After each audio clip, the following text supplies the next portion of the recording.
dia, estamos aqui ao vivo na TV 247.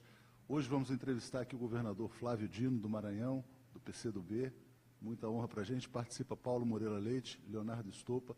Queria agradecer a todos vocês que estão com a gente, quer dizer, quero convidar não só a assistirem a entrevista, mas também a compartilharem nas suas páginas, quer dizer, quanto mais pessoas alcançarmos, melhor.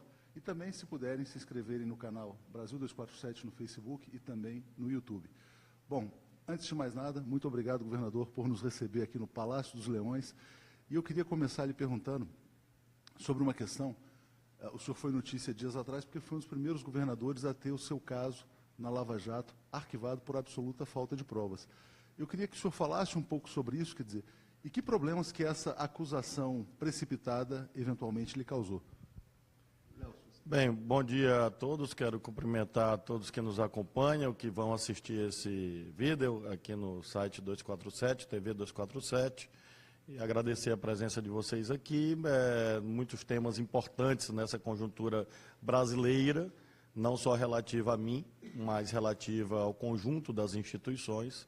Um desses temas centrais é exatamente essa questão do modo como se processam as delações, como elas são divulgadas, e qual o efeito delas? Acho que esse é um debate jurídico e político nobre, essencial na atual conjuntura, uma vez que nós estamos lidando com um instituto novo, que nasceu mais claramente em 2013 e que está enfrentando uma série de questionamentos. Um deles é oriundo exatamente deste fato, uma mera alusão solta, avulsa, a uma pessoa, no caso, ao meu nome, se transforma objetivamente num problema em razão de uma má aplicação da lei. A lei da delação premiada claramente diz que até que se verifiquem elementos mínimos para deflagrar uma investigação formal ou uma ação penal, essa delação deve ficar em segredo de justiça. Por quê? Exatamente em razão do fato de a imensa maioria dos casos pode-se cuidar de uma invenção, de uma manipulação, de algum interesse político, algum interesse pecuniário, econômico, de quem eventualmente fez alusão a A, B ou C. Nós estamos vendo isto nesses dias. E foi exatamente o que aconteceu neste caso, em que houve uma única alusão e nós demonstramos claramente que não havia nenhum elemento, até porque era uma relação, Leonardo, de um projeto de lei que supostamente beneficiaria Cuba, o Porto de Mariel, e que eu teria, como parlamentar, proferido um voto de interesse da República de Cuba a pedido de uma empresa. Isso não aconteceu, o projeto de lei até hoje está lá. Tramita desde 2007, 2008. Não houve nem o voto. Nem o voto. Eu nunca escrevi uma linha no projeto por uma razão apenas. Mas houve doação dessa empresa? Houve em 2014 uma doação, sim, claro, como houve de outras empresas, outras construtoras, bancos, empresas maranhenses, brasileiras, segundo a lei vigente ao tempo, né? Governador, eu queria perguntar, o senhor falou de casos que estão acontecendo aí, nós estamos falando hoje dessa descoberta desses arquivos da conversa do Joesley com o Saúde lá, né? Saúde, né? E que revelam, assim, uma tentativa, e possivelmente bem sucedida, em que o empresário de capturar o Ministério Público e fazer o Ministério Público passar a trabalhar para ele, e combina coisas. Como é que o senhor viu isso aí? Como é que justamente usando a delação premiada, ele percebe que a delação premiada é um instrumento para ele entrar? Mas isso é bem evidente, nós tínhamos alertado isso há algum tempo. Aliás, os liberais todos diziam, os homens não são governados por anjos, é preciso controlá-los, isso tem 300, 400 anos. Ou seja, nenhuma instituição política ou jurídica é imune a erros, defeitos, falhas, distorções, má-fé. É exatamente o que nós estamos vendo, e daí porque é preciso lembrar valores e princípios que foram esquecidos, em razão de uma ansiedade coletiva, até justa, digo, de combater a corrupção, mas que levou a um outro paradigma que é avesso à realização da justiça. Me refiro especialmente ao tempo e à forma.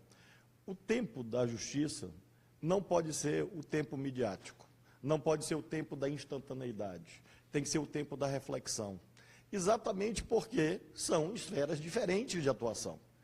Num caso, você está tratando do direito de informar e a mídia tem que ter velocidade. No outro caso, você está tratando da liberdade, da honra objetiva de uma determinada pessoa, e há regras a serem observadas para que haja um julgamento justo. E a outra questão é a forma. As formas políticas de atuação não são adequadas para as instituições judiciais, em sentido amplo da palavra. O sistema de justiça não pode atuar politicamente, porque a política tem um ethos diferente, a chamada ética da responsabilidade, como Weber dizia, enquanto que as instituições jurídicas têm que ser muito rigorosas em relação às regras do jogo, as regras do jogo estatuídas. Ora, na hora que isso também é flexibilizado nas instituições jurídicas, ou seja, um belo dia, um juiz faz um grampo ilegal. Neste dia, em outro dia, o juiz acha razoável, por questões políticas, divulgar este grampo ilegal. E ninguém acha isso errado. O senhor está falando de um caso concreto.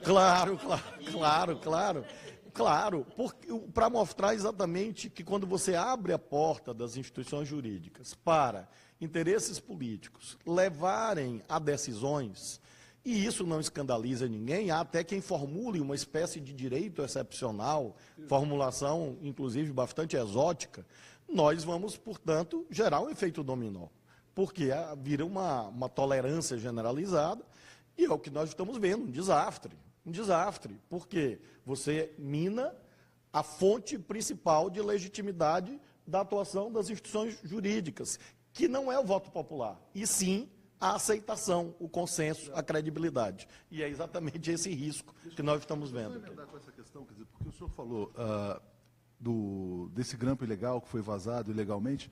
O senhor publicou um artigo sobre a sentença condenatória contra o presidente Lula, o ex-presidente Lula, onde o senhor dizia claramente que ali tinha um triplex de equívocos, né?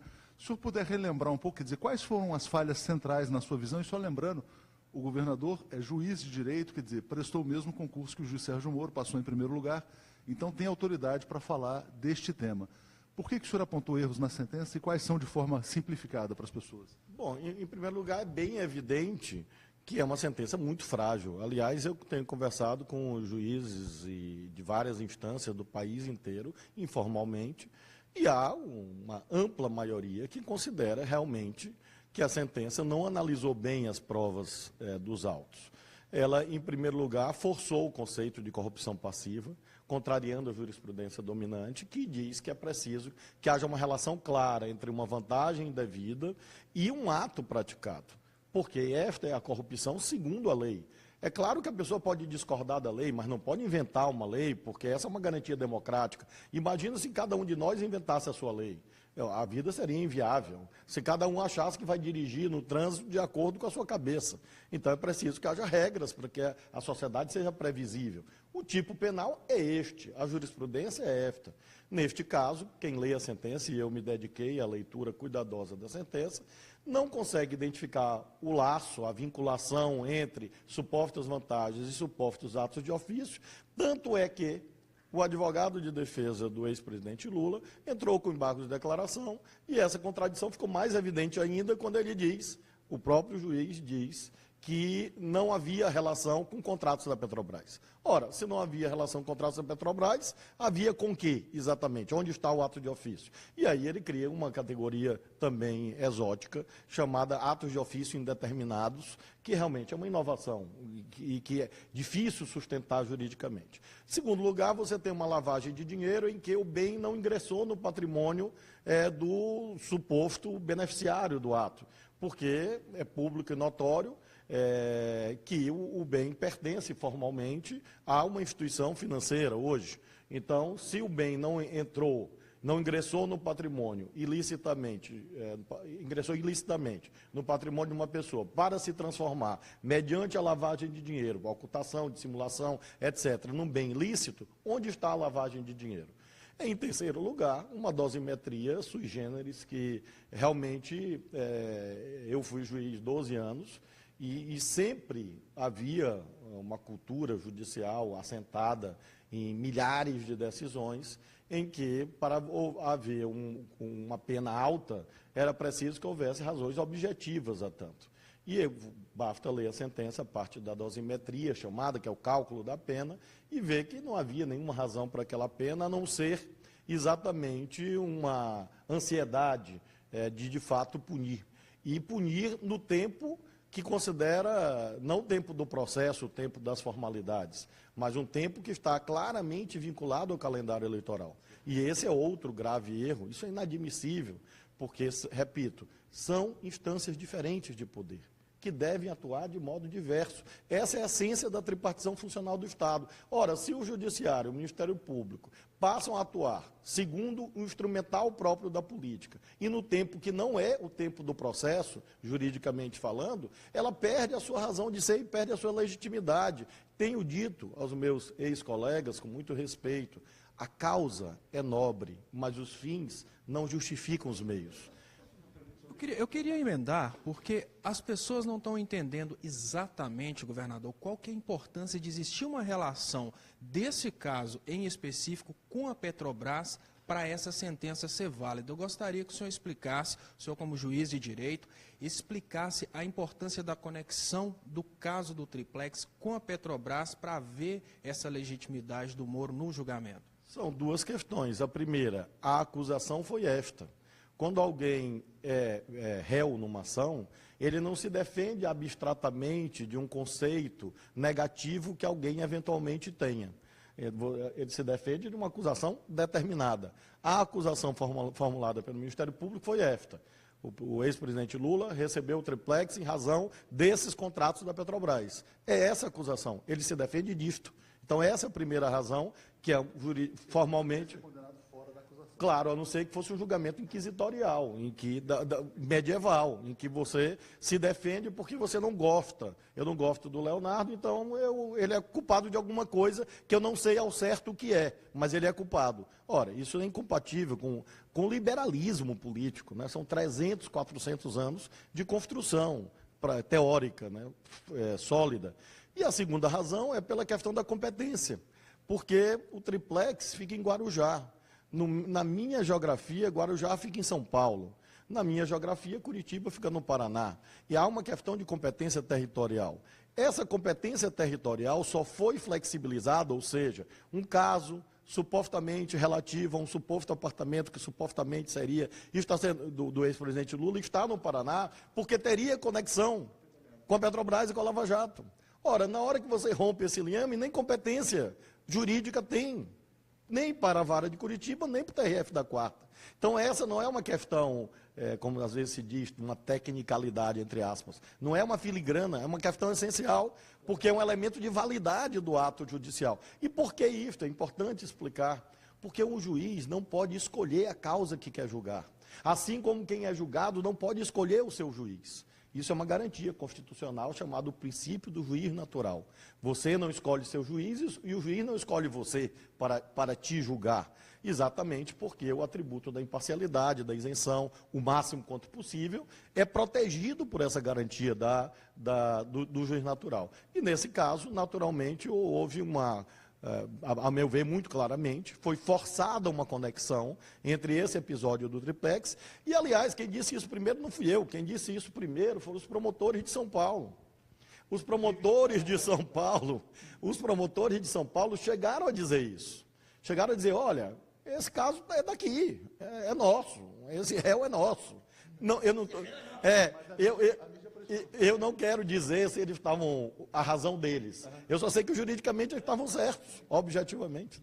Eu queria só fazer uma conclusão sobre esse assunto da Lava Jato, porque a gente está vivendo uma situação em que o judiciário cria uma peça de condenação, na qual a condenação é fundamentada não na acusação inicial e elege um juiz competente para julgar uma coisa que ele não é competente. Isso gera uma sentença puramente política, que muitas pessoas estão comemorando como uma espécie de coliseu em pleno Brasil. Se for para sacrificar políticos, tudo é válido. Só que as pessoas não estão conseguindo enxergar esse protagonismo judiciário na vida do cidadão comum. Eu costumo falar que você tem um comércio, a partir do momento que o irmão do juiz abrir um concorrente, o juiz fecha o seu numa situação dessa.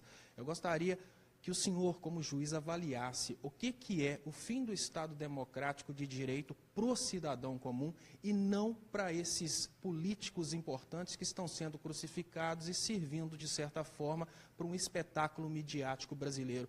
O que vai acontecer na hora que se chegar a nós cá embaixo? A pergunta é muito pertinente, porque, de fato, há uma ira justa, inclusive, na maioria dos casos, contra políticos corruptos. Esse episódio do Gedel Vieira Lima é realmente clamoroso, é uma vergonha, é indigno, é indecente, é imoral, é abjeto, como outros tantos. A questão é como nós lidamos com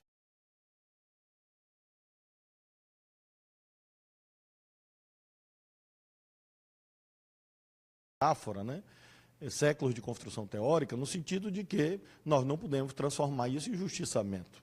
Para isso existe o Estado, a não ser que nós regredíssemos a um tempo pré-Estado social, um tempo hobbesiano, do Hobbes, natureza, guerra de todos contra todos, eu não gosto de A, de B, e vamos todos fazer justiça com as próprias mãos. É claro que isso é inviável, a negação da civilização. Então, por isso que existe uma instituição, e por isso que existem as leis, para garantir que esta ira santa, essa ira benéfica contra ilegalidades, não se transforme em justiçamentos generalizados em que haja a dificuldade de fazer aquilo que biblicamente é chamado de separar o joio do trigo. A questão da repercussão disso na sociedade de um modo geral é concreta, é objetiva. Aliás, eu até inverteria. O que nós estamos vendo nestes casos, infelizmente, já ocorre há bastante tempo, que é a chamada seletividade, né? E interesses, etc. Isso ocorre cotidianamente. E recorro novamente ao liberalismo clássico. O problema das ditaduras é o guarda da esquina. Então, isso é uma frase liberal que diz assim, olha, em cima você tem as más práticas. Se você é tolerante com elas, isso gera um efeito dominó para baixo, que tem uma progressão geométrica. Ou seja, isso vai repercutir do pior modo, exatamente porque os apetites individuais descontrolados em qualquer instituição humana resultam em desastres. Se o senhor explicasse, porque eu queria lembrar uma coisa para o nosso, que está nos vendo, que o senhor é um membro do Partido Comunista do Brasil, uma pessoa de esquerda. E a própria esquerda, historicamente, teve que fazer um aprendizado em relação ao Estado Democrático de Direito. Ela também fazia julgamentos políticos. Tem uma história até que não é muito bonita, que vem os tribunais dos anos 30, uma coisa bastante condenável. Entretanto, o senhor está aqui defendendo ideias liberais. E é importante para o nosso público entender como é que a gente é uma pessoa, o senhor é uma pessoa de esquerda, progressista, sem dúvida nenhuma, defendendo o Estado Democrático de Direito. Acho isso muito importante, porque significa uma evolução mental, ideológica da humanidade. Não é assim, ou seja, pessoas assim que são contra a corrupção, que são contra a favor da distribuição de renda, de medidas a favor do povo, o senhor defende isso. Queria que você explicasse, porque isso é muito importante. Eu acho, Paulo, que esse é um aprendizado, sobretudo, da esquerda brasileira. Eu não respondo muito pelo que acontece em outros países do mundo, em outros contextos históricos, porque acho que seria muito pretensioso da minha parte. Eu falo um pouco do que eu conheço aqui no Brasil. Acho que, de fato, houve um aprendizado duro durante... Nós temos aí... Nosso movimento comunista, socialista, se implanta institucionalmente no Brasil em 1922. Então, nós temos aí 95 anos de história. Nesses 95 anos, se consolidou a visão, acho eu muito claramente, de que essas regras do jogo democrático são a favor do povo, a favor de quem menos tem poder e menos tem riqueza, porque são regras de proteção daqueles que precisam de um certo parâmetro de organização para expressar suas ideias. Aprendemos isso duramente porque as ditaduras contra nós, sempre, né?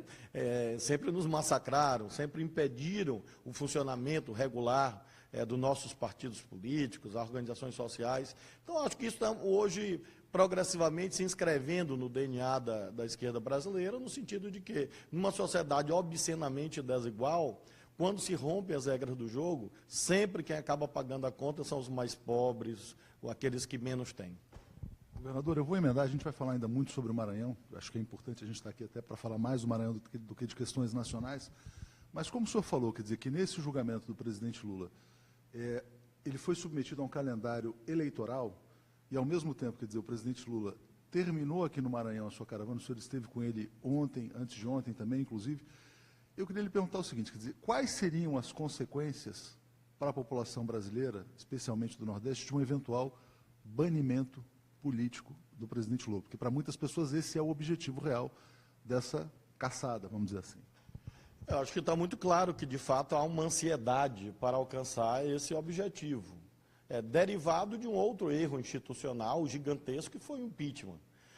A condenação a qualquer preço, a qualquer custo, mesmo com fragilidades técnicas evidentes, do ex-presidente Lula, é a consequência lógica, é o passo lógico, elementar do impeachment.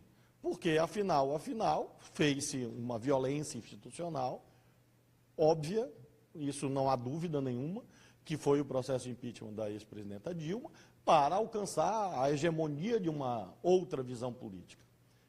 Não se alcançou. Porque se imaginava, alguns poucos imaginavam, e eu estou, felizmente, inclusive ao 247, disse, não acontecerá isto, não acontecerá estabilidade. Uma entrevista na interinidade, Isso, se eu não me engano. eu disse, olha, nós teremos mais instabilidade ainda. Está dito lá no 247, há 1 ano e meio atrás, sei lá. Falava em 20 anos de incerteza. Incertezas, né? Talvez ali alguém tenha achado que era muito catastrofista, né? Mas o certo é que nós produzimos mais instabilidade. Está evidente isso. Então não se produziu uma nova hegemonia política, se destruiu um campo de alianças que governava o Brasil há 12 anos e não se colocou nada no lugar.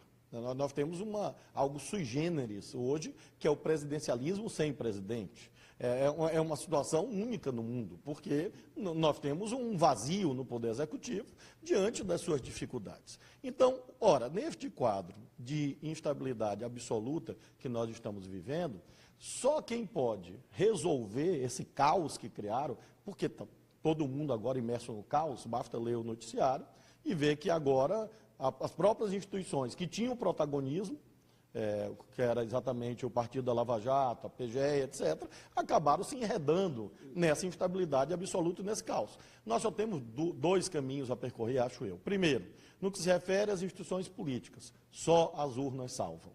Só o recurso à soberania popular, só a busca da legitimidade nas urnas em eleições legítimas. Eleições legítimas, para mim, no meu dicionário, na minha gramática, são aquelas em que todos podem concorrer com o máximo de paridade de chances possível. Ora, se você elimina artificialmente um dos protagonistas de todas as últimas eleições presidenciais e que lidera as eleições presidenciais, isso não é perverso apenas com esse personagem ou com esse campo político. Isso é perigoso para a legitimação ou a relegitimação do sistema de representação, ou seja, agudiza a crise de representação. O discurso é que a eliminação não seria uma eliminação parcial. Vamos dizer, não, existe uma lei da ficha limpa, houve a condenação em primeira instância e segunda instância também. Mas veja só, mas todo mundo está na hora também, que você agiliza o julgamento na segunda instância, eventualmente, como alguns anunciam ou prenunciam, eu espero que não aconteça, agiliza no sentido de dizer, não, até o presidente do Tribunal da 4ª Região, que é um outro exotismo, previamente, antes da sentença disse, não li, mas gostei. Eu nunca tinha visto isso na vida. Um presidente de tribunal que não tem nenhuma competência tanto. Não digo competência jurídica, há de ter, mas competência institucional zero, para pré-julgar uma sentença que ele não irá examinar, claro, parecendo que ele estava induzindo a turma julgadora, os desembargadores queriam julgar realmente uma coisa estranhíssima.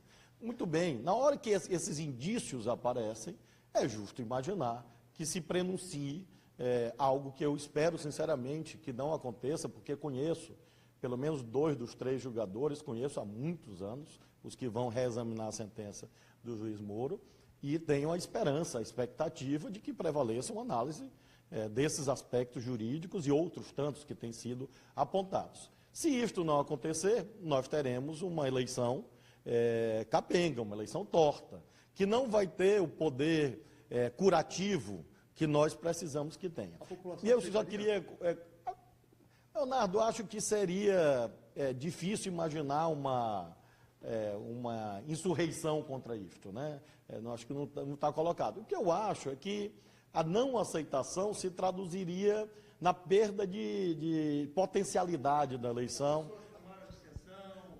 Voto nulo, reações típicas de um... Você não vai conseguir realimentar o motor da democracia, que é a esperança. Claro, é uma emergência nacional. Esse quadro não interessa a ninguém. Quer dizer, É necessário, acima de tudo, para a democracia. para o sistema político inteiro, para a classe dominante brasileira, para a burguesia brasileira.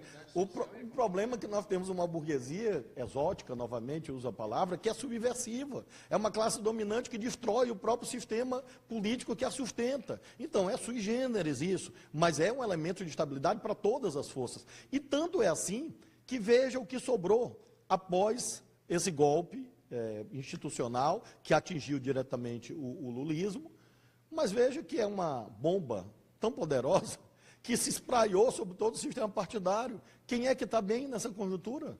Quem é que sobrou? É uma bomba que espalhou estilhaços para todos os lados, e a consequência é essa, um vazio político dramático em relação ao executivo, em relação ao legislativo. Eu só queria completar um raciocínio, que eu disse 2 caminhos, em relação ao poder executivo e legislativo, as urnas. Em relação ao judiciário e ao Ministério Público, meus amigos, tão fraternos e tão queridos assim, alguns que eu conheço, ex-colegas, que eu tenho o maior respeito do mundo, e vou dizer mais, 99% movidos por boa-fé, querendo realmente que o Brasil melhore. É preciso, né, a essas horas, recorrer aos clássicos e lembrar a origem de certos termos, jurisprudência. A prudência, a temperança, a cautela, está na essência do ato de julgar. Não são adereços, não é enfeite, é da essência. Por isso que existem os prazos, por isso que existe defesa, existe prova, para que exatamente você forme um conceito a partir de um certo instante. Acho que esse é um movimento que deve ser feito, respeitosamente digo, a todas as instituições jurídicas, como integrante da comunidade jurídica, professor de direito, advogado que sou. Acho que é hora de botar a bola no chão e não sair chutando mais ainda. Porque a essas alturas, quanto mais confusão, quanto mais bate-boca, mais acusação recíproca, mais se deslegitima o sistema judicial aos olhos da sociedade. As pesquisas estão mostrando isso, a queda de credibilidade. Claro. Governador, eu queria convidar o senhor agora para conversar com a juventude brasileira, em especial o pessoal que está muito alienado com siglas e esse sensacionalismo político que foi feito no Brasil nos últimos tempos. Mas eu queria pedir você que está assistindo para compartilhar para a gente, para ajudar a aumentar o alcance, porque essas informações são muito importantes. E nós que trabalhamos com essa mídia alternativa, nós precisamos realmente alcançar o maior número de pessoas possível para passar essa informação. Governador, o que tem acontecido nos últimos tempos é que uma festa de publicitários de internet tem criado toda uma ilusão em cima de termos, que são termos que têm evoluído ao longo do tempo. Eu faço uma analogia com o termo religião. Se uma pessoa da Idade Média vivesse hoje, você falasse a palavra religião, ele ia imaginar logo pessoas sendo queimadas na fogueira. No entanto, a religião hoje é completamente diferente de antes. A mídia brasileira, em especial a mídia paralela, cito nomes, né, MBL, Vem Pra Rua, eles têm trabalhado o conceito comunismo, que é um conceito que nasceu ligado à desapropriação da propriedade privada, dos bens de produção, e tem destruído todos os tipos de projeto de redistribuição de renda, colocando nesse mesmo balaio de comunismo. O senhor é um governador de um partido que tem o nome comunista na sigla. Eu gostaria de perguntar para o senhor o que é o comunismo ou socialismo 2017? Significa desapropriação de patrimônio? Existe uma intenção futura nesse sentido? Todos esses conceitos políticos, naturalmente, sofrem mudanças ao longo do tempo. Isso, se nós olharmos o capitalismo contemporâneo e olharmos o capitalismo do século XVI, nós encontraríamos muitas diferenças. Por exemplo, o capitalismo do século XVI, do século XVII, XVIII, era baseado na propriedade material. Hoje, o capitalismo financeiro transnacional é baseado muito mais em coisas etéreas, em propriedades imateriais, especulações, do que apenas a riqueza lastreada, por exemplo, em fazendas, em latifúndios, propriedades agrárias e assim sucessivamente. Ou seja, é evidente que quando nós falamos hoje em ideais socialistas, ideais que o meu partido defende, nós não estamos falando das mesmas coisas do século XIX. Nós temos reflexões que mostram que determinadas formas, inclusive, de ativar a economia, foram alteradas. A China é um exemplo, Cuba mesmo agora faz uma outra reflexão sobre a organização econômica. O Partido Comunista da China, no seu último congresso, o seu documento guia do congresso, começa com uma reflexão sobre o mercado. E há uma frase muito curiosa: o mercado não é uma instituição do capitalismo, o mercado é uma instituição da sociedade. A questão é como você lida com ele, e aí, objetivamente, o que é que nós defendemos? É que o mercado não pode tudo.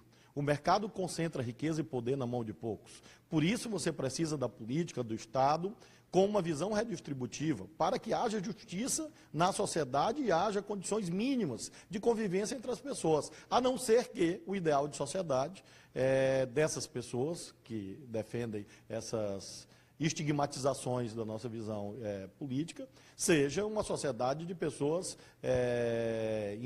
enjauladas dentro de casa, com grades, protegidas em carros blindados e sem poder circular em espaços públicos. Então, nós defendemos concretamente um modelo de sociedade em que você tenha comunhão, e daí a origem etimológica da palavra comunismo.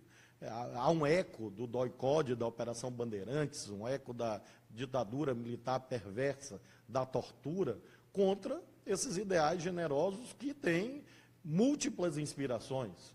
O marxismo é apenas uma dessas inspirações, como você tem outras.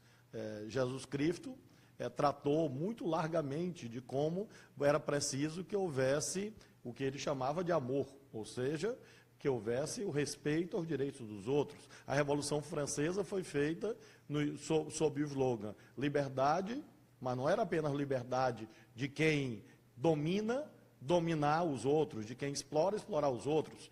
Os franceses, Revolução Burguesa, liberdade, igualdade, fraternidade. Fraternidade, o outro nome de solidariedade. Então você tem, ao longo da história, aqueles que naturalizam a desigualdade, que naturalizam a concentração de riqueza e poder na mão de poucos, supostamente mais capazes, mas não são, apenas tiveram mais sorte, ou um ponto de partida diferente, porque, obviamente, um bebê que nasce de uma mãe que pôde fazer 7 pré-natais e que vai para a creche aos 6 meses, tem um ponto de partida diferente de outro cuja mãe não fez pré-natal, vai nascer com baixo peso, que ele vai ter problemas, que ele não vai ter acesso à escolaridade e só vai ver um computador aos 10 anos de idade. Então, vem falar em meritocracia com esse tipo de desigualdade?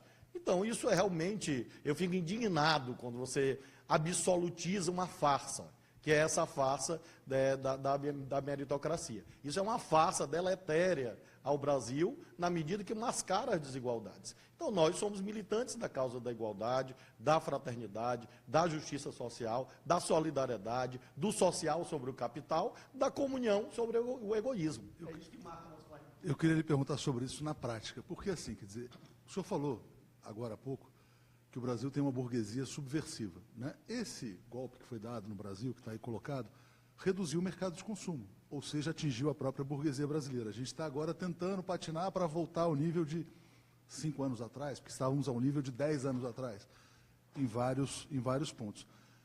Então, eu queria lhe perguntar o seguinte, quer dizer, desse tiro no pé, quer dizer, qual a avaliação que o senhor faz hoje para os empresários, né, que apoiaram esse processo, e quais foram as medidas que o senhor fez aqui no Maranhão de distribuição de renda? Porque foram várias. Eu queria que o senhor especificasse, quer dizer, como na prática é feita a distribuição de renda na ação política. Bom, primeiro sobre o empresariado brasileiro, acho que ficou um sabor muito amargo desse processo do Pato Amarelo. Eu acho que a essas alturas, eu espero que esse pobre animal já tenha sido tragado em alguma panela, porque daquelas que batiam, porque o Pato Amarelo, muito desastrado, porque levou o empresariado brasileiro a um suicídio político. Qual é o suicídio? Mais instabilidade, menos.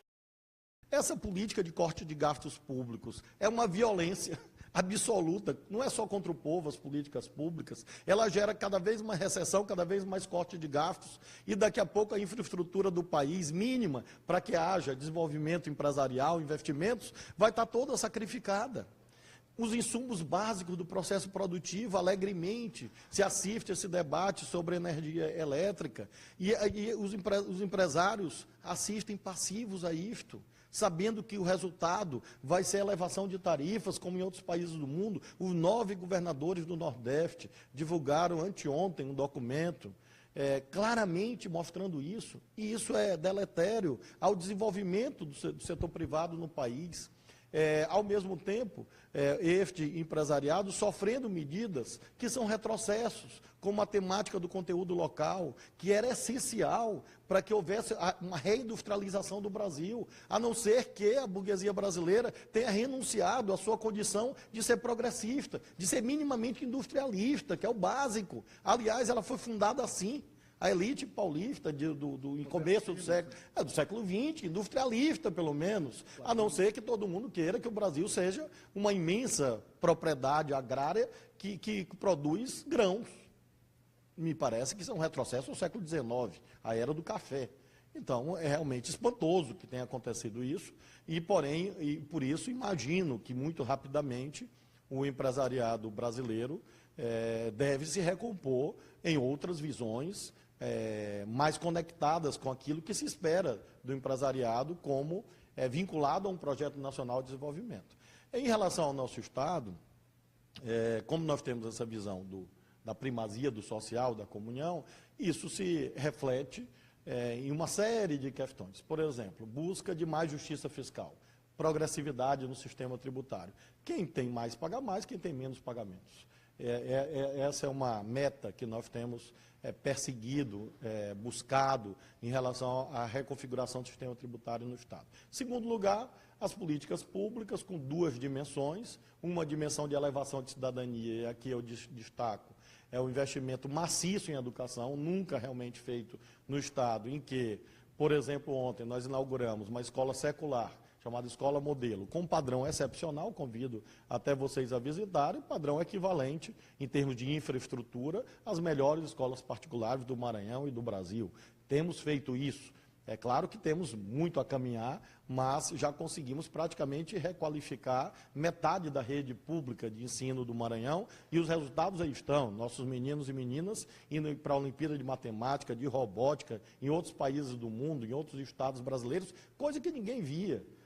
Nós temos um programa Cidadão do Mundo, nós temos centenas de meninos de escolas públicas estudando na Argentina, no Canadá, na Espanha, nos Estados Unidos, na França, estudando gratuitamente com bolsa do governo do Maranhão. Dobramos o número de bolsas de pós-graduação no nosso estado e pagamos em dias bolsas de pós-graduação. Criamos uma universidade nova. Então, são políticas públicas de elevação da cidadania, busca de igualdade de oportunidades. E também as políticas sociais compensatórias, que são essenciais. De modo bem resumido, eu ilustro apenas com 2 medidas que eu acho muito boas, gosto muito delas. Uma é o Bolsa Escola, que é um complemento do Bolsa Família para aquisição de material escolar. Nós já pagamos 120 milhões de reais de material escolar, entregue na mão das mães o cartãozinho para compra exclusiva de material escolar. É uma política social que está articulado, óbvio, ao primeira visão da educação, mas também é uma amenização do peso sobre as famílias dos gastos educacionais. E a outra medida que eu também gosto muito chama Cheque Minha Casa, uma espécie de crédito para aquisição de material de construção. Já distribuímos 20 milhões de reais de cheque moradia para famílias de baixa renda, para ativar os negócios, para gerar emprego, centenas de empregos, para ajudar os nossos comerciantes. E é um programa muito bonito, muito emocionante, quando você entrega para os idosos, pessoas com deficiência. Tem um portfólio imenso de coisas bonitas. Ontem, quem esteve no ato com o ex-presidente Lula viu a emoção do seu João, de Aldeias Altas, lendo uma carta. Aquilo ali não tem preço, para mim não tem preço, aquilo ali vale uma vida, vale a minha vida, porque realmente é emocionante, inesquecível. Um senhor de 61 anos que nunca tinha lido nada, conseguir escrever uma carta e ler para 10, 15 mil pessoas. Governador, eu vou passar para o Paulo Moreira Leite, que quer fazer uma pergunta, mas antes eu gostaria de agradecer. Nós estamos com um alcance excelente na internet e agradeço você que está compartilhando, mas eu peço mais uma vez, por favor, compartilhe, a gente precisa aumentar o alcance, porque o que o governador está falando aqui vai digamos que, clarear a cabeça de muita gente. Afinal de contas, muita gente estava pensando por aí que o governo de esquerda trabalhava no sentido de beneficiar apenas as grandes empresas, né? Afinal de contas, foi esse o discurso do MBL durante muito tempo. Então, ajude a compartilhar para alcançar um pouco mais. E vamos passar para o Paulo aqui. Antes do Paulo, eu queria até fazer um convite. Esse pessoal que acha que nazismo é de esquerda e que governo de esquerda é beneficiar a grande empresa, eu tenho um convite a você. Visite o Maranhão. Todos serão muito bem recebidos. Eu mesmo faço questão de receber e conversar com todo mundo. Não, inclusive, eu falo que eu ia passar na frente do Paulo se o senhor não tivesse falado da valorização do ser humano, que é uma das coisas mais importantes para a soberania de um país. Mas como o senhor já falou tudo, o senhor já respondeu a pergunta antes de eu fazer, eu passo para o Paulo. Governador, eu queria, seguindo nisso aí, que o senhor comentasse uma situação. O senhor está fazendo um governo progressista, governo de intervenção, um governo que não se conforma com a miséria, isso implica em gastos, implica em investimentos que estão corretos. Agora, isso era coerente com o governo Lula, com o governo Dilma. Agora, nós estamos com um governo ao contrário, um governo que corta, um governo que cria dificuldades, que tem uma má vontade muito grande, que suspende contratos, que está vendendo a Petrobras. Como é que é compatível isso? Isso é compatível por quanto tempo? Como é que combina isso aí? Eu sou um homem de muita fé. Eu rezo todos os dias e tenho, como sou católico, tenho muitos santos de minha devoção. Então, eu acredito mesmo que é preciso ter fé, confiança e otimismo, e é o que alimenta muito das nossas ousadias. Então, tem fé, confiança, elementos subjetivos que são imprescindíveis para qualquer sociedade evoluir, e tem, obviamente, ciência e método, no sentido de um planejamento em que nós usamos os poucos meios disponíveis, de fato, poucos, na direção correta. Você tem que saber para quem governa, disse o ex-presidente Lula ontem, e eu repeti no meu discurso. Então, nós temos uma perspectiva clara de onde empregar o dinheiro público. E conseguimos, ao mesmo tempo, ter um nível de probidade na gestão pública, de honestidade no uso do recurso público, que faz com que a gente trabalhe com uma taxa de desperdício muito baixa.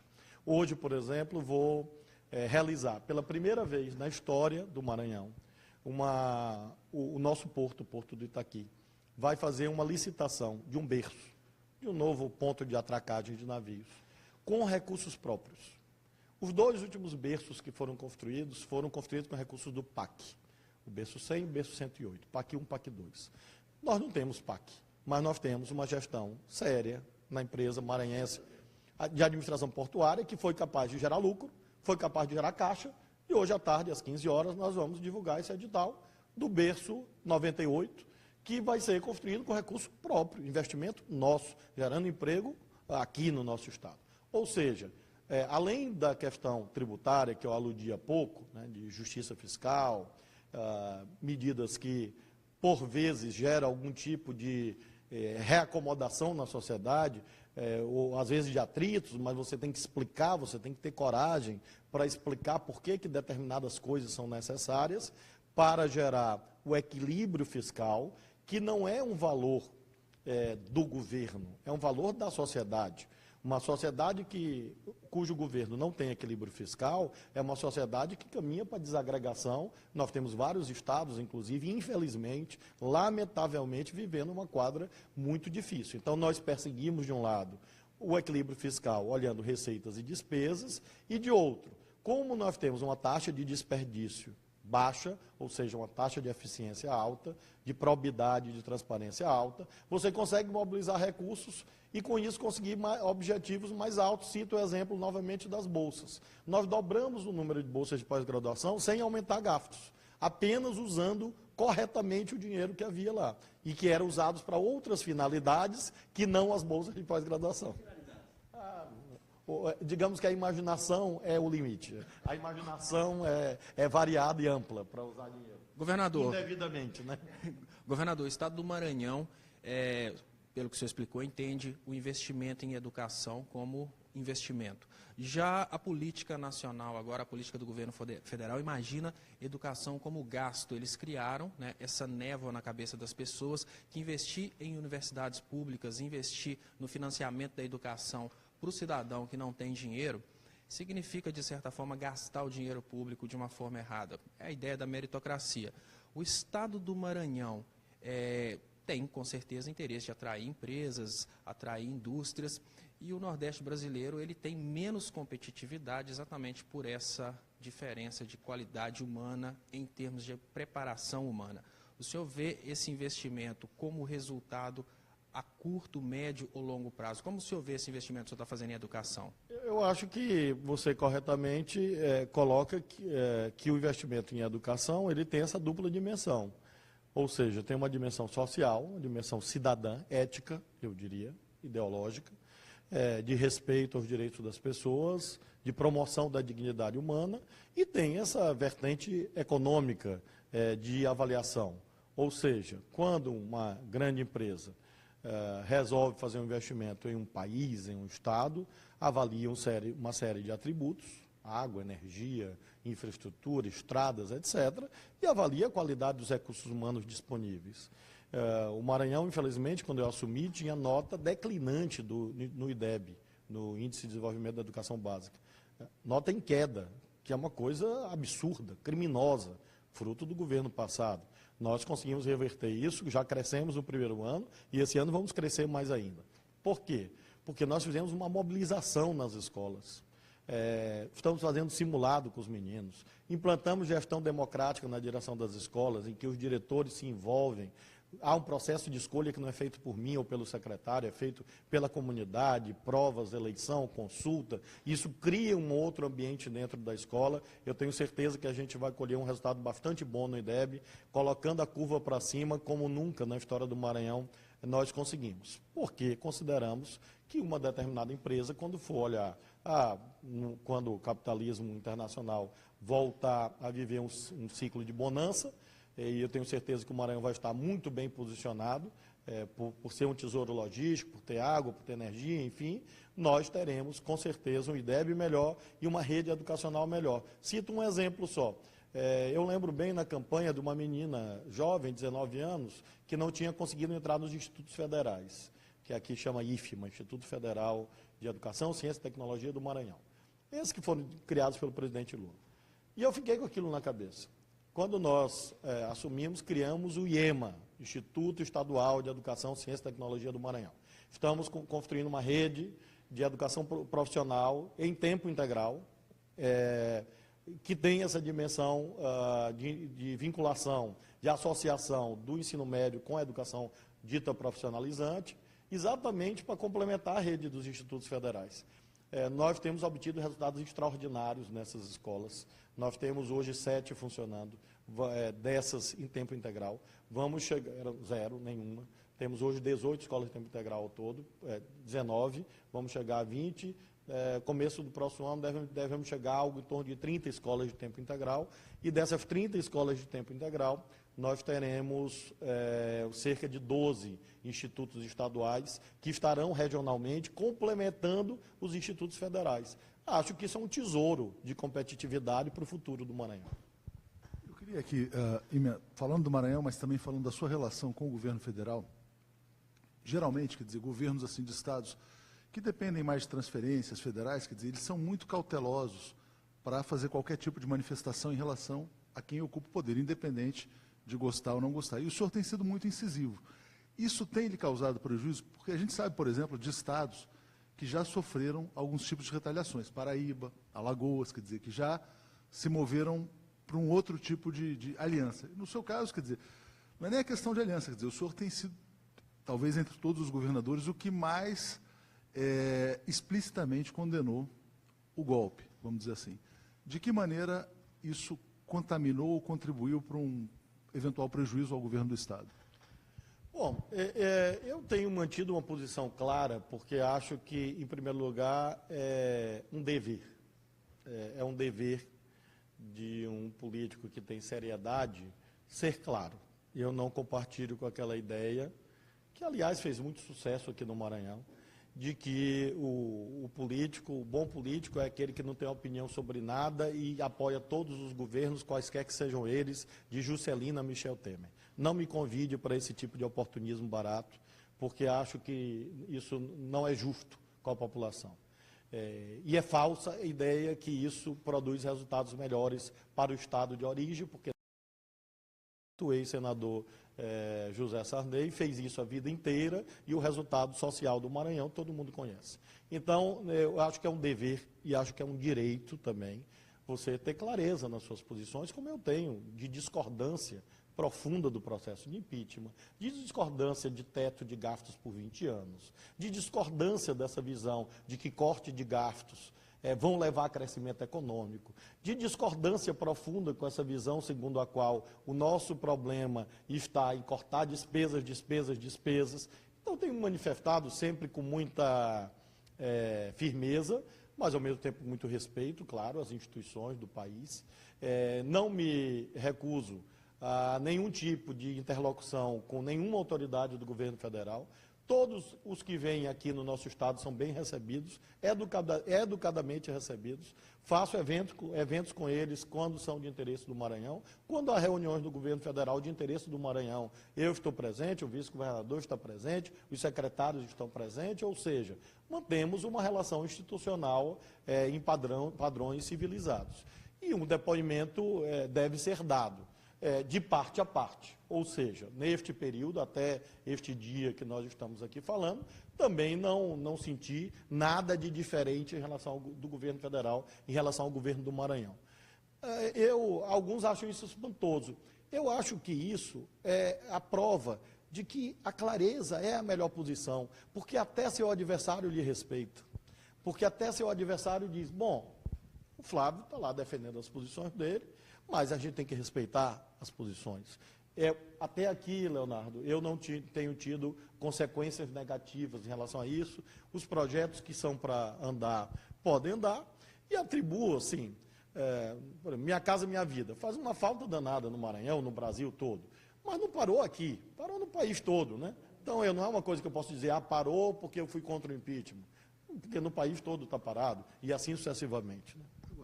O senhor mencionou Sarney, né, quer dizer, e provavelmente vai enfrentar em 2018 a ex-governadora Rosiana Sarney. Como é que o senhor acha que vai ser este embate, se ele viesse confirmar? E a gente está recebendo aqui muitas manifestações, não só do Maranhão, mas de pessoas do Brasil inteiro, as pessoas agradecendo a aula, né, considerando uma aula, isso que o senhor deu aqui para os telespectadores, mas ao mesmo tempo, quer dizer, a gente tem gente aqui, olha, dizendo, nunca pensei que fosse dizer volta Rosiana, e também tem gente dizendo Sarney nunca mais. Existe uma divisão aqui no Estado, quer dizer, ninguém consegue uma unanimidade. Então, se esse for um embate, quer dizer, como é que o senhor acha que isso vai ser percebido pela sociedade? Bom, primeiro eu acho salutar que haja pessoas defendendo ambas as posições. Eu acredito que todo mundo tem direito de pensar nos marcos da democracia para defender as várias alternativas. Neste caso concreto, imagino que o cenário é este mesmo, ou seja, nós teremos, muito provavelmente, um embate entre a tentativa de voltar ao passado e a continuidade do nosso projeto. É meio que um clássico na ciência política que haja essas tentativas saudosistas de restauração de privilégios perdidos. Todos aqueles que tinham um sistema de poder enraizado e solidamente em décadas e auferiam daí riquezas pessoais, privilégios familiares, de classe, de pequenos grupos empresariais, é claro que se mobilizam para tentar voltar à situação anterior. Acho que nós teremos um plebiscito bastante claro na eleição de 2018, entre uma visão desenvolvimentista do Maranhão, de desenvolvimento para todos, uma visão social, uma visão republicana, de transparência, de probidade, e um conjunto de forças que vai tentar restabelecer a suposta era de ouro do sarneyismo, que tinha como marca o fato de ser, de fato, uma era de ouro para eles, exclusivamente, né? Eu queria mudar um pouco uma discussão. Como é que o senhor está vendo os debates sobre a reforma política, que interessa bastante a vários partidos, inclusive ao PCdoB, tem uma questão... Como é que o senhor está vendo isso aí? Como todo quadro de instabilidade, muita desorientação. Você não tem um debate em que haja um conjunto de forças organizado que garanta um projeto coerente. Então, não imagino que agora nós vamos extrair assim, os resultados que a sociedade espera. Eu já fico feliz se for respondida uma questão apenas. Qual vai ser o modelo de financiamento da campanha? Bom, meu partido e eu defendemos um modelo em que a política seja o mais imune quanto possível ao jogo das corporações empresariais, que durante décadas, não foi agora nos últimos 10 anos, não, desde sempre foram atores fundamentais do processo político no Brasil. Para isso, imagino que algum tipo de fundo público é o caminho melhor para que nós possamos ter uma democracia mais saudável no país. Tem que ter parcimônia, prudência, cuidado na implementação desse modelo, mas acho que seria um imenso passo atrás voltar ao financiamento empresarial como se praticava antes. Governador, eu gostaria de expandir um pouco esse assunto, porque quando a gente fala em financiamento de campanha com dinheiro público, muitas pessoas acham uma coisa absurda, mas quando a gente tem o financiamento de campanha através das corporações, acaba sendo dinheiro público, porém indireto, e um dinheiro público que está casado ao privilégio daquelas corporações que fizeram o financiamento. Quem paga é a população do mesmo jeito. Então, eu gostaria que o senhor expandisse um pouco mais a importância do financiamento com dinheiro público e da proibição do financiamento privado, nesses moldes que está sendo aprovado, para a democracia brasileira e até para a oportunidade dos partidos menores conseguirem mostrar aquilo que eles têm para oferecer e a democracia não ficar exposta somente aos grandes partidos. Eu acho que é importante, quer dizer, como a gente falou dessa volta ao passado, esse ponto do financiamento privado me parece muito importante porque forças políticas aqui do Maranhão ocuparam espaços importantes do Estado brasileiro, principalmente o setor elétrico, de onde extraíam contribuições privadas. Então, eu queria que o senhor expandisse, olha, de que maneira o financiamento privado não só sai do bolso da população, mas também distorce, eu diria, vamos dizer assim, a boa alocação de recursos. Vamos dizer assim. Bom, eu acho que as malas e caixas do ex-ministro Gedel Vieira Lima explicam bem o que é o financiamento privado. Está lá, é uma foto. É uma foto que é a síntese de transações indevidas que se estabeleceram entre algumas corporações privadas, não eram todas, é importante frisar isso, mas algumas corporações privadas e setores da política que resultaram nesse desastre institucional absoluto e nesse caos que nós estamos vivendo. Então, voltar atrás significa voltar às malas e às caixas do Gedel. Assim, de modo bem simplificador, acho que nós temos que entender isso muito claramente, como você mesmo colocou na sua pergunta. Os fundos públicos, que já existem, que não são uma invenção brasileira, muitos países do mundo fazem, países, sobretudo da Europa ocidental, têm o mérito de ampliar a chance do honesto. Não significa dizer que, por si só, e qualquer sistema eleitoral, aliás, não consegue, magicamente, banir o desonesto da vida pública. Porque quem consegue fazer isso, ao longo da história, no longo arco do tempo, é a própria sociedade mediante o voto popular. Não são leis, são evoluções da cultura política que chegarão a isto em algum momento. Pelo menos como utopia, essa reflexão é válida. O que eu me sustento, o que eu sustento e me baseio, é que você ter um patamar mínimo de competitividade de todos é o melhor para a sociedade. Porque significa dizer que uma pessoa que não é milionário, que não tem patrimônio pessoal, porque, se alguns têm dito, financie com seu próprio dinheiro. Então, nós teremos uma aristocracia, não uma democracia. Ou seja, apenas os milionários, e eu não vou nem discutir, o caso do prefeito de São Paulo atual, né, eu acho que ele ainda é prefeito de São Paulo, parece que ele anda com outras ideias. Já veio receber título? Não veio por aqui, não. O que aparentemente é o prefeito de São Paulo, ele parece que financiou a sua campanha. Mas nós temos uma sociedade, uma política de milionários. Isso é bom para o Brasil? Não. Ou nós teremos uma política apenas financiada pelo narcotráfico, porque de onde o dinheiro vai sair de algum lugar, né? Governador, a gente está aqui completando 1 hora de entrevista, eu acho que é o tempo regulamentar, né? Eu queria agradecer muito ao senhor por ter participado, ao Léo Estopa, ao Paulo Moreira Leite. Ainda vou te passar para uma palavra final, mas só para dizer que a gente recebeu aqui pessoas do Brasil inteiro, Florianópolis, Espírito Santo, Bahia, Alagoas, e muitas pessoas colocando, presidente, As pessoas acham que o senhor também é um personagem nacional pelo discurso, pela densidade do discurso. Muito obrigado. Eu agradeço a vocês, quero agradecer ao 247, agradecer a todos que nos assistiram e desejar que vocês tenham longa vida nesse trabalho importante de circulação de ideias, de informações, de pluralidade. A liberdade de expressão, para ser boa, tem que ser para todos. E para que ela seja real, efetiva, é preciso que haja uma pluralidade de meios que consigam chegar até as pessoas com várias ideias, com várias concepções. Por isso é muito importante a existência do site 247 e outros tantos mecanismos de mídia para que a liberdade de expressão no Brasil seja uma realidade. Muito obrigado a vocês.